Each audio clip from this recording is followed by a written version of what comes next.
Hello everyone. आज मैं आपको अपने इस चैनल पे एक नई सीरीज लेके आया हूं जिसमें आपको क्लास 12th की फिजिक्स की लास्ट ईयर सीबीएसई बोर्ड में पूछे गए क्वेश्चंस की प्रैक्टिस कराई जाएगी। लास्ट 4 ईयर और 5 ईयर में जितने क्वेश्चंस आए हैं उस सारे क्वेश्चंस की आपको प्रैक्टिस यहाँ पे मिलने वाली है, जिसकी आपको चैप्टर वाइज और टॉपिक वाइज एनालिसिस मिलेगा और फुल एक्सप्लेनेशन के साथ वीडियो मिलेगा। तो आप लेट मत करिए, अपने चैप्टर को आज से ही रिवाइज करना शुरू कर दीजिए और चैप्टर 1 रिवाइज करने के बाद आज हमारे वीडियो को देखिए कि लास्ट ईयर में उस टॉपिक से उस चैप्टर से कौन कौन से क्वेश्चंस आए थे और किस तरह के क्वेश्चंस आए थे। ठीक है, तो आज हम अपना ये वीडियो स्टार्ट करते हैं चैप्टर 1 से। चैप्टर 1 जो कि है electric charge and electric field. तो चैनल को सब्सक्राइब करना बिल्कुल मत भूलिएगा ताकि नेक्स्ट वीडियो आपसे छूट न जाए। चलिए, फर्स्ट चैप्टर है electric charge and electric field. इस टॉपिक से हम देखेंगे कौन कौन से क्वेश्चंस पूछे गए हैं और उनके सलूशन। तो बच्चों, चैप्टर 1 में इलेक्ट्रिक फील्ड और इलेक्ट्रिक फील्ड लाइंस इस टॉपिक से जो क्वेश्चंस पूछे गए हैं वो पहला क्वेश्चन है, why do the electric field lines not form close loop. जो इलेक्ट्रिक फील्ड लाइंस होती हैं वो क्लोज लूप फॉर्म क्यों नहीं करती। ये क्वेश्चंस आपका ऑल इंडिया 2014 और दिल्ली 2012 में पूछा गया है। ठीक है, उसके बाद इस टॉपिक से एक और क्वेश्चन बनता है आपका, जो कि है why do the electric field lines never cross each other. ठीक है, ये क्वेश्चन भी आपका ऑल इंडिया 2014 में पूछा गया है। ओके, नेक्स्ट क्वेश्चन है, why must electrostatics field at the surface of a charge normal at every point, give reason. ये आपका फॉरेन में 2014 और दिल्ली 2012 दो बार ये क्वेश्चन आपका अब तक पूछा गया है। चलिए, तो इन तीन क्वेश्चंस का जो कि इलेक्ट्रिक फील्ड लाइन से पूछे गए हैं, हम इनका सोल्यूशन देखते हैं और फुल एनालिसिस। ओके, तो चलिए स्टार्ट करते हैं। तो फर्स्ट क्वेश्चन हमारा था, why do the electric statics field lines not form close loop. तो electric field lines close loop form नहीं करती, क्यों? तो electric field lines close loop इसलिए नहीं फॉर्म करती क्योंकि मेटल के अंदर, यानी कि किसी भी चार्ज्ड बॉडी के अंदर किसी प्रकार की कोई इलेक्ट्रिक फील्ड लाइंस एग्जिस्ट नहीं करती। ठीक है, अगर कोई चार्ज्ड बॉडी है, इसको कोई चार्ज दिया गया है, अगर कोई चार्ज इसको दिया गया है तो इसके अंदर कोई भी इलेक्ट्रिक फील्ड लाइंस नहीं होती। किसी भी चार्ज बॉडी के अंदर कोई इलेक्ट्रिक फील्ड लाइंस नहीं होती, इसीलिए ये क्लोज लूप भी फॉर्म नहीं करती। ठीक है, दूसरा एक्सप्लेनेशन हम लोग देखें तो अगर आपके पास पॉजिटिव चार्ज है तो उससे जो फील्ड लाइन होंगी, जो पॉजिटिव चार्ज होगा उससे जो फील्ड लाइंस होंगी वो हमेशा इस तरह से आउटवर्ड डायरेक्शन में इस तरह से इंडिकेट करती हैं, और इधर से भी ये इसी तरीके से ये बाहर की तरफ इंडिकेट करती। ऐसे पॉजिटिव चार्ज का जो इलेक्ट्रिक फील्ड लाइंस होती हैं वह इस तरीके से होती हैं। अगर हम इसके पास नेगेटिव चार्ज रख दें तो नेगेटिव चार्ज का जो इलेक्ट्रिक फील्ड लाइंस होती हैं वह इसके अंदर की तरफ इंडिकेट होती हैं, इस तरीके से। ओके, तो इधर से भी क्या होंगी, ये इस तरीके से अंदर की तरफ इंडिकेट हो जाएंगी, इस तरीके से ये अंदर की तरफ क्या होंगी, इंडिकेट होंगी। ठीक है, तो इलेक्ट्रिक फील्ड लाइंस हम लोग देख सकते हैं कि पॉजिटिव और नेगेटिव चार्ज को मिला के अगर एक सिस्टम बनाया जाए तो पॉजिटिव चार्ज से ये लाइन ऐसे बाहर की तरफ निकलती हैं और इस तरह से ये जा करके ये नेगेटिव चार्ज में ऐसे अंदर की तरफ इंटर करती हैं। ठीक है, ये तो बाहर की तरफ हो गया, और अंदर की तरफ क्योंकि इनका करेक्टर होता है ये पॉजिटिव से आउटसाइड और नेगेटिव से इनसाइड डायरेक्शन में इंडिकेशन होता है, तो ये पॉजिटिव से बाहर की तरफ और नेगेटिव से अंदर की तरफ, तो अंदर भी इनका डायरेक्शन कुछ इसी तरह का होता है। अगर ये क्लोज लूप बनाती तो फिर इनका डायरेक्शन कैसे होता, बाहर से इस तरीके से होता और ये अंदर जाती, और अंदर से ये फिर नेगेटिव से इस साइड की डायरेक्शन होती और इस तरीके से ये होती, तो ये क्लोज लूप फॉर्म करती। तो इसलिए भी two electric field lines close loop form नहीं करती, क्योंकि ये पॉजिटिव से आउटसाइड बाहर की तरफ और नेगेटिव से इनसाइड अंदर की तरफ इंडिकेट होती हैं। ठीक है, और इसका आंसर ये भी हो सकता है, और दूसरा ये कि आप लिख सकते हैं कि क्योंकि किसी चार्ज बॉडी के अंदर कोई इलेक्ट्रिक फील्ड लाइंस एग्जिस्ट नहीं करती, इसीलिए ये क्लोज लूप फॉर्म नहीं करती। केवल इलेक्ट्रिक फील्ड लाइंस जो होंगी वो बाहर की तरफ इंडिकेट होंगी, जैसे ये। ठीक है, ऐसे ये बाहर की तरफ, नॉर्मली बाहर की तरफ, ये बाहर की तरफ, इस तरीके से इलेक्ट्रिक फील्ड लाइंस होती हैं। तो इलेक्ट्रिक फील्ड लाइंस अंदर की तरफ नहीं होती, अंदर नहीं होती, तो किसी भी चार्ज बॉडी के अंदर इलेक्ट्रिक फील्ड लाइंस नहीं होती, ये इसका आंसर होगा। ठीक है, इसलिए क्लोज लूप फॉर्म नहीं करती। और दूसरा ये इलेक्ट्रिक फील्ड लाइंस का कैरेक्टर है। ओके, दूसरा क्वेश्चन था, why do the electric field lines never cross each other. दो इलेक्ट्रिक फील्ड लाइंस एक दूसरे को क्रॉस क्यों नहीं करती। तो देखिए, ये आपका अगर पॉजिटिव चार्ज है, इससे अगर एक फील्ड लाइंस ऐसे निकल रही है तो दूसरी फील्ड लाइंस जो इससे निकलेगी वह बिल्कुल इससे सेपरेटली होते हुए ऐसे जाएगी। ठीक है, ना कि कोई लाइंस आपकी जो है कि इससे निकले और इसको क्रॉस करती हुई जाए। कभी भी दो लाइंस एक दूसरे को क्रॉस नहीं करेंगी, एक दूसरे को इंटरसेक्ट नहीं करेंगी। रीजन हम यहाँ पे पढ़ते हैं क्यों। तो रीजन ये है कि मान लीजिए कि अगर दो लाइंस एक दूसरे को क्रॉस कर देती हैं तो क्या होता है। अगर दो लाइन एक दूसरे को क्रॉस करेंगी, if two line intersect at any point then at that point two tangent और पॉसिबल। अगर दो लाइन एक दूसरे को किसी पॉइंट पे क्रॉस करती हैं तो वहाँ दो टेंजेंट पॉसिबल हो जाएंगे, two tangent possible at that point. एक टेंजेंट आपका इस कर्व से होकर के, one tangent possible at this curve and second tangent possible at this curve. दूसरा टेंजेंट जो है वह इस कर्व से पॉसिबल होगा। इस तरह से एक टेंजेंट यहाँ से, दूसरा यहाँ से खींचा जा सकता है। तो एक ही पॉइंट पे दो टेंजेंट हो जाएंगे जो कि इलेक्ट्रिक फील्ड की दो डायरेक्शन को इंडिकेट करेंगे, which indicate the two direction of the electric field. लेकिन इलेक्ट्रिक फील्ड जो है वह एक वेक्टर क्वांटिटी है। इलेक्ट्रिक फील्ड एक वेक्टर क्वांटिटी है और इसकी टू डायरेक्शन नहीं पॉसिबल है, इसकी केवल एक डायरेक्शन हो सकती है।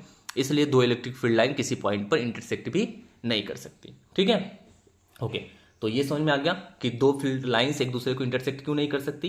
Because at the intersection point there is two tangent और possible which indicate two direction of the electric field which is impossible because electric field is a vector quantity. ठीक है, क्योंकि इलेक्ट्रिक फील्ड वेक्टर क्वांटिटी है और उस point पर दो tangent possible नहीं होगा, क्योंकि उससे दो डायरेक्शन हो जाएगी उसकी, जो कि इम्पॉसिबल है।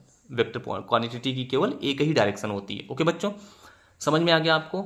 ओके, तो बच्चों अब हम लोग नेक्स्ट क्वेश्चन देखते हैं। ठीक है, तो ये इस टॉपिक्स का दो क्वेश्चन। थर्ड क्वेश्चन हमारा जो था वह था इस टॉपिक्स का कि why must electrostatics field at the surface of a charge every point normal. ठीक है, मतलब जैसे ये सरफेस हो गया, ठीक है, और ये चार्ज हो गया। तो ये कह रहे हैं किसी चार्ज के सरफेस के हर पॉइंट पे जो फील्ड लाइंस होती हैं वह सरफेस के नॉर्मल होती हैं, वह इस तरीके से सरफेस से नॉर्मल होती हैं। हर पॉइंट पे जो फील्ड लाइंस होती हैं वह किसी सरफेस पर नॉर्मल होती हैं। क्यों? तो किसी भी सरफेस पर जो फील्ड लाइंस होती हैं वह नॉर्मल होती हैं क्योंकि किसी भी कंडक्टर, किसी भी चार्ज बॉडी के अंदर जो इलेक्ट्रिक फील्ड होता है वह जीरो होता है। ठीक है, चार्ज बॉडी के अंदर इलेक्ट्रिक फील्ड जीरो होता है, इसलिए ये फील्ड लाइंस जो होती हैं वह हमेशा सरफेस से नॉर्मल होती हैं। ठीक है, तो बाहर की तरफ इधर, बाहर की तरफ इधर, सरफेस से नॉर्मल। और एक तरह से हम समझ लें ये हर पॉइंट पर नॉर्मल होती हैं। यहाँ पे इधर नॉर्मल, इधर पे यहाँ पे नॉर्मल, तो दोनों जस्ट एक दूसरे के अपोजिट हैं। तो क्या करती हैं, ये अंदर के इफेक्ट को कैंसिल कर देती हैं और जिससे अंदर किसी प्रकार का कोई इलेक्ट्रिक फील्ड इंटेंसिटी नहीं देखी जाती। ठीक है, प्रैक्टिकली देखा गया है कि किसी भी चार्ज बॉडी के अंदर जो इलेक्ट्रिक फील्ड इंटेंसिटी होती है वह जीरो होती है। ठीक है, इसलिए जो इलेक्ट्रिक फील्ड लाइंस होती हैं वह सरफेस पे हमेशा क्या होती हैं, नॉर्मली होती हैं बाहर की तरफ। ठीक है, तो ये हमारा क्वेश्चन था। तो इसका आंसर यही हो जाएगा, क्योंकि किसी भी चार्ज बॉडी के अंदर, कंडक्टिंग बॉडी के अंदर जो सेल होती है उसके अंदर इलेक्ट्रिक फील्ड जीरो होती है, इसलिए सरफेस से फील्ड लाइंस हमेशा नॉर्मल होती हैं। ठीक है, ये थर्ड क्वेश्चन था जो कि अब तक आया हुआ था। नेक्स्ट क्वेश्चन जो हमारा है आप देख सकते हैं, ये क्वेश्चन है, कह रहा है कि 2 point charges Q1 and Q2 are placed at a distance d apart as shown in the figure. The electric field intensity is 0 at the point P on the line joining them as shown. Write 2 conclusions that you can draw from this. कह रहे हैं कि इससे आप बताइए कि आप दो कंक्लूजन क्या निकालते हैं, आपको क्या दो चीज़ें यहाँ से पता चल रही हैं, क्या आप पता कर सकते हैं। ऐसी दो चीज़ें उनको आपको मेंशन करना है। ठीक है, ये क्वेश्चन 2014 दिल्ली बोर्ड में आया हुआ है। ठीक है, हाँ, तो बच्चों इस क्वेश्चन से हमारा क्या कंक्लूजन निकलता है। उन्होंने जैसा कि कहा कि दो चार्जेस हमारे Q1 और Q2 हैं और ये दोनों एक दूसरे से स्मॉल d डिस्टेंस पर, ये दोनों एक दूसरे से स्मॉल d डिस्टेंस पर सेपरेटेड हैं। तो इन दोनों को मिलाने वाली लाइन के, ठीक, इन दोनों को मिलाने वाली जो लाइन है उस पर किसी पॉइंट पर इलेक्ट्रिक फील्ड जीरो हो जाए, रिजल्टेंट इलेक्ट्रिक फील्ड जीरो हो जाए। तो बताइए इससे क्या कंक्लूजन आपका निकलता है। इससे क्या कंक्लूजन निकलता है, सबसे फर्स्ट पॉइंट हमारा क्या है, फर्स्ट पॉइंट ये कंक्लूजन निकलता है, देख लीजिए, अगर इस पॉइंट पे इलेक्ट्रिक फील्ड जीरो होगा तो जाहिर सी बात है इस पॉइंट पे जो इलेक्ट्रिक फील्ड होगी वह Q2 के कारण भी होगी और Q1 के कारण भी होगी। ठीक है, तो the electric field at point this due to the both charges Q1 and Q2।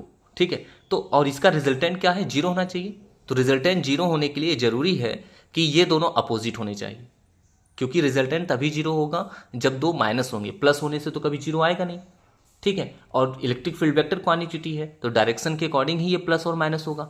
ठीक है, तो इसलिए जब दोनों के कारण इलेक्ट्रिक फील्ड यहाँ पे अपोजिट होंगी तभी ये माइनस होंगी और ये जीरो आने की पॉसिबिलिटीज होती है। तो ये जीरो कब होंगी तो हम लोग देखेंगे, यानी कि दोनों की डायरेक्शन अपोजिट होनी चाहिए। तो पहला कंक्लूजन हमारा ये निकलता है कि दोनों ही चार्जेस जो हैं वो सिमिलर होने चाहिए। अगर ये प्लस है तो ये भी प्लस होना चाहिए, अगर ये माइनस है तो ये भी माइनस होना चाहिए। ठीक है, तभी जो होगी इस फील्ड पर, इस पॉइंट पे जो इलेक्ट्रिक फील्ड इंटेंसिटी होगी वह क्या होगी, 0।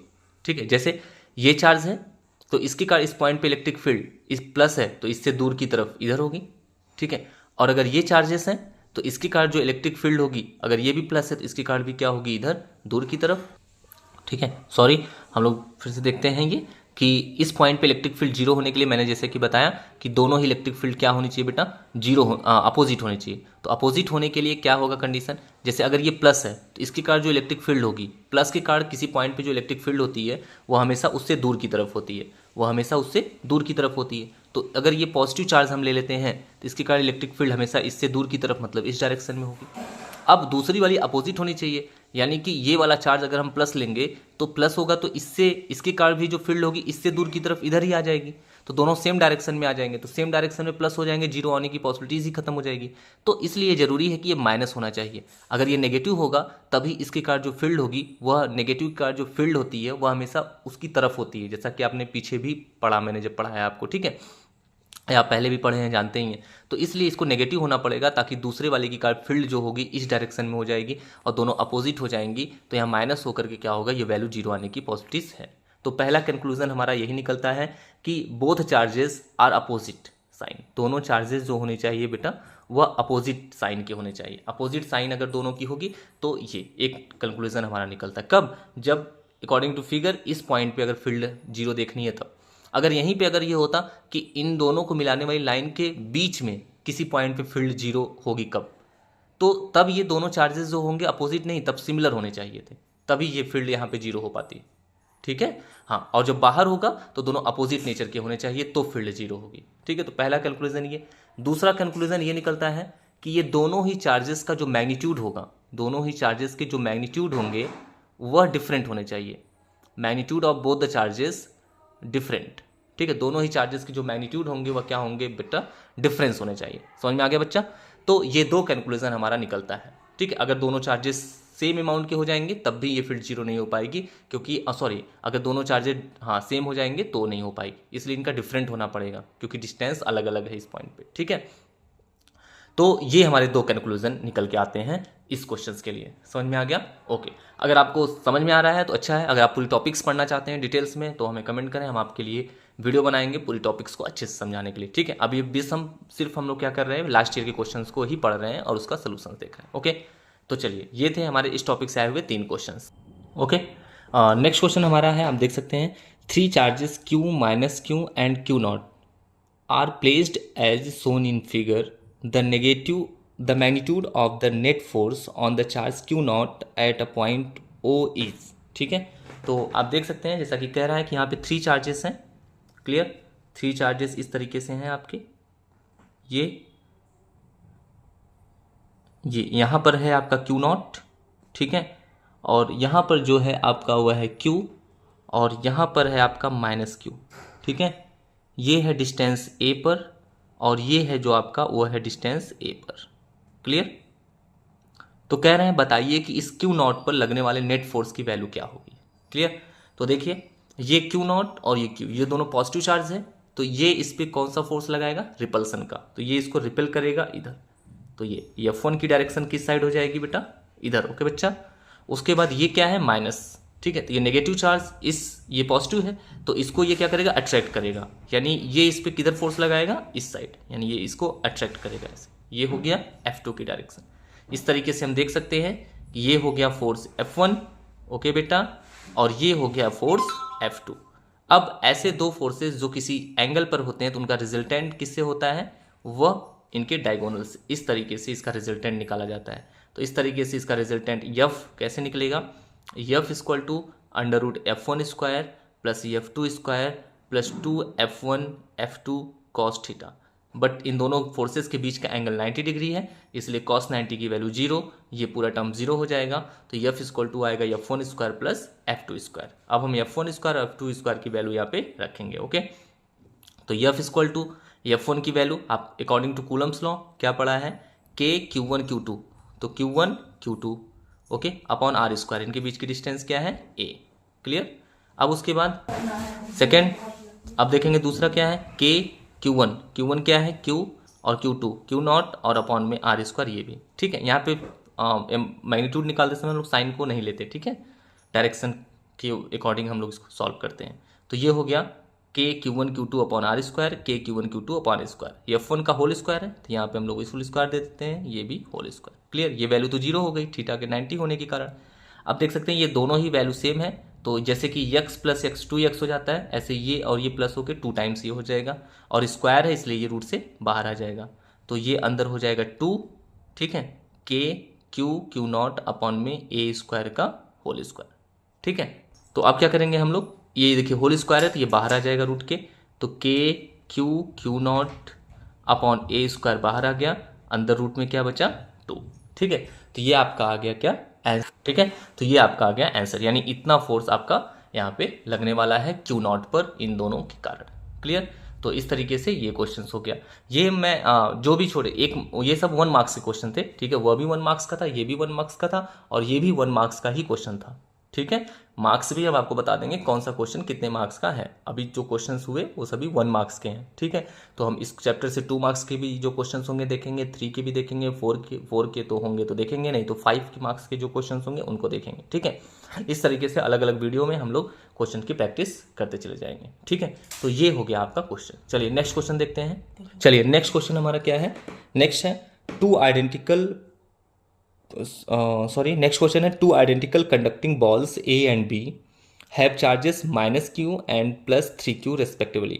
They are brought in contact with each other and then separated by a distance small d apart.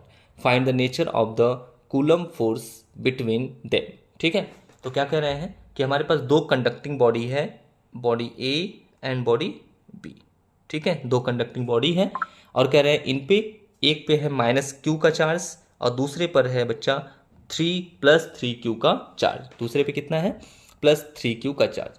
कह रहे हैं इन दोनों को कांटेक्ट मिलाया जाता है, ठीक है। तो ये बॉडी A और B को क्या कह रहे हैं, कांटेक्ट मिलाया जाता है, और उसके बाद कांटेक्ट मिलाने के बाद इनको एक दूसरे से सेपरेट करके रख दिया जाता है।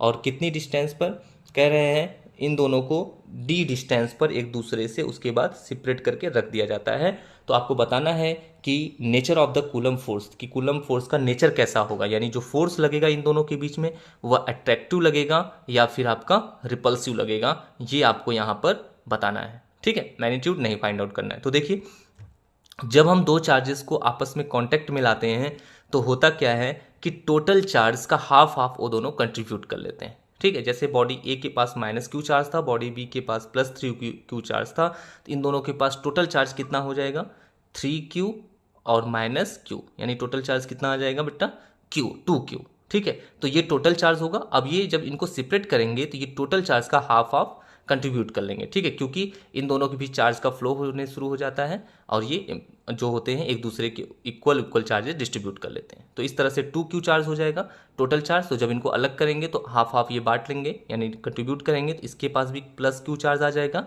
और इसके पास भी +q चार्ज आपका आ जाएगा। इस तरह से हम देख रहे हैं कि दोनों पर इक्वल और सेम चार्जेस आ जाते हैं, इसलिए इन दोनों के बीच लगने वाला फोर्स कैसा होगा, वह रिपल्सिव नेचर का होगा, रिपल्सिव नेचर का होगा। अब अगर मैग्नीट्यूड निकालने के लिए कहता है तो वो भी आप निकाल सकते हैं, बट यहाँ पे केवल नेचर पूछा था, तो नेचर कैसा हो जाएगा बेटा, नेचर हो जाएगा रिपल्सिव। ये जो फोर्स होगा वह कैसा होगा, रिपल्सिव, यानी ये दोनों एक दूसरे को रिपेल करेंगे। क्यों, क्योंकि दोनों पर सिमिलर चार्जेस देखने को मिल रहे हैं, ठीक है। तो ये होता है कॉन्सेप्ट कि जब 2 चार्ज बॉडी को हम आपस में कांटेक्ट में लाते हैं तो कांटेक्ट में लाने पर उनका जो रिजल्टेंट टोटल चार्ज होता है वह उसका हाफ दोनों कर लेते हैं जब उनको सेपरेट किया जाता है तब। ओके बच्चा, समझ में आ गया, जिससे इन पे +q चार्ज आ जाता है, दोनों पर सिमिलर और इक्वल चार्जेस हैं, हम कह सकते हैं ये दोनों एक दूसरे को रिपेल करेंगे। क्लियर, तो ये क्वेश्चन भी आपका 2013 में पूछा गया है। क्लियर, चलिए ओके, तो टुडेज क्लास ओवर। हम लोग नेक्स्ट प्रैक्टिस जो है नेक्स्ट क्लास में करेंगे, नेक्स्ट वीडियो में करेंगे, क्योंकि वीडियो बहुत लॉन्ग हो जाता है जिससे आपको भी देखने में प्रॉब्लम होती है, आप भी नहीं देखते हो और हमें भी प्रॉब्लम होती है उतने लॉन्ग वीडियोस थोड़े से बनाने में। तो हम लोग ऐसे ही शॉर्ट वीडियो या थोड़ा एक्स्ट्रा 30 मिनट्स, आधे घंटे का या 20 मिनट्स की वीडियो हम आपको अपलोड करते रहेंगे और कोशिश करेंगे कि जल्द से जल्द यानी फेब तक, लास्ट जनवरी तक सारे चैप्टर्स के प्रीवियस ईयर के क्वेश्चंस प्रैक्टिस करा लें, ठीक है। नहीं हो पाता है एक वीडियो से, हम दिन में 2-3 वीडियो अपलोड करेंगे लेकिन करेंगे, जैसे भी होगा अल्टरनेट करके, ठीक है। लेकिन हम लास्ट जन तक सारे चैप्टर्स के लास्ट ईयर क्वेश्चन प्रैक्टिस कराएंगे, ठीक है। तो अगर बच्चा आपने मेरे चैनल को सब्सक्राइब नहीं किया है तो प्लीज़ सब्सक्राइब कर दीजिए और इसको शेयर भी कर दीजिए, क्योंकि हम ऐसे ही आप पे प्रैक्टिस कराने वाले हैं आपको, और आपको हम पूरा प्रयास करेंगे कि आप मैक्सिमम से मैक्सिमम मार्क्स फिजिक्स में ला सकें और आप अपना एक प्लेस निश्चित कर सकें अपने स्कूल कैंपस में, ऑल इंडिया लेवल पर और ऑल स्टेट लेवल पर। Okay, thank you so much.